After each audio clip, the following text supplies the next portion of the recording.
ఇప్పుడున్న గవర్నమెంట్ గాని, అధికార పార్టీ గాని చెప్పినట్టు నిజంగానే అమరావతిలో పనులు జరుగుతున్నాయా? లేకపోతే ఉత్త పబ్లిసిటీనా అనేది చూద్దాం రండి. హుస్సేన్ నగర్‌కైతే స్టార్ట్ అయిపోయాను.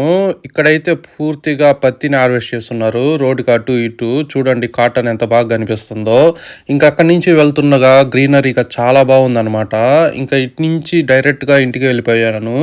ఫస్ట్ అయితే మనల్ని బిర్యానీతో వెల్కమ్ చెప్పారు. ఈ బ్రోనే హోస్ట్ చేసింది. చాలా బాగా హోస్ట్ చేశారు. ఇంక ఇక్కడి నుంచి విజయవాడ అయితే స్టార్ట్ అయిపోయాను. అది కూడా అమరావతి మీదుగా. ఈ ఒక పర్టికులర్ రోడ్నైతే సీడ్ యాక్సిస్ రోడ్ అంటారు.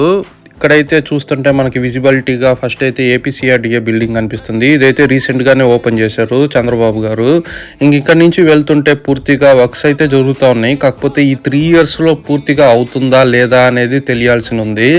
మీ ఒపీనియన్ అయితే షేర్ చేయండి. నిజంగానే మనకి అమరావతి అనేది పూర్తిగా క్యాపిటల్గా డెవలప్ అవుతుందా లేదా అనేది. ఆ ఒపీనియన్లో అయితే ఇదే స్పీడ్గా కానీ వర్క్స్ జరిగితే ది బెస్ట్ క్యాపిటల్గా ఉండబోతుందని అనుకుంటున్నాను.